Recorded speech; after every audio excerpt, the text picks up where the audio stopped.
So before I get into any specifics, I was just going to say that why I think ethics are arguably the most important part of a work environment. So they're usually defined more as kind of what would guide the behaviors of employees in a work setting, and this can include the lower level employees, the higher up employees, pretty much anybody who's part of a workplace organization. And it's really critical that these ethics, because they can help form the workplace relationships in a much deeper level, which are very helpful then for having more effective communication, more open communication.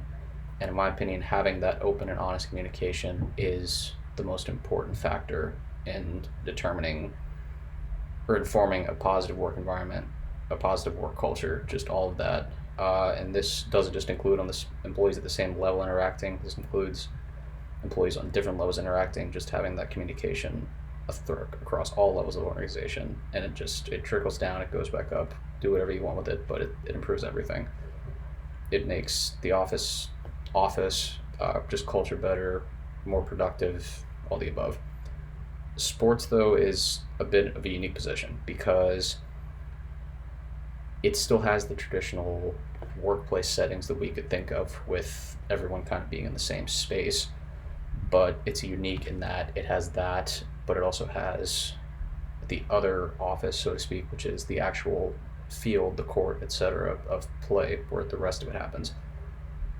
And there is a line, I guess, or there's kind of an, but there's also sorry, there's this pressure also. There's an additional pressure with sport that a lot of other workplace organizations will not deal with, because everything in sports is under a microscope. So everything might not necessarily be different from how we do it on a regular job, but sports would be its own thing because of that pressure. So the ethical situation I was using was an athletic director at university, wherever, has two candidates, is down to two candidates to fill a prospective head coaching role, and doesn't have enough minority coaches on the staff at the time of the hiring. But there's still a way around this if he feels that there isn't enough reason to hire, is not enough reason to hire the minority candidate aside from their racial status alone. In this case, the minority coach is clearly underqualified based on his based on his resume and other performances compared to the other candidate who is non-minority. But because of the need to meet the quota, he is under extreme pressure from the board and other leadership to bring in the minority coach. And if he doesn't, he feels that he might be in danger of losing his job, potentially, or facing extreme public criticism, as well as damaging his reputation and that of the organization. There's really no easy solution to this, but I would say for that, which would be make the move that whichever he and everyone else thinks is the best for the organization itself should be the one that they make. It whatever helps the most amount of people. At the end of the day, winning is going to be almost always the most important thing, and even at every level, honestly, when it starts becoming more and more competitive.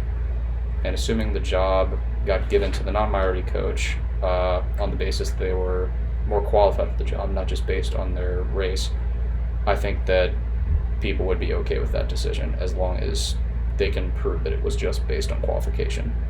However, before they make any decisions like that, the director should make sure to consult multiple people, other board members, other leadership, just cover all your bases, and maybe even potentially consult with some outside legal counsel before you inform any of your candidates of the final decision that you make.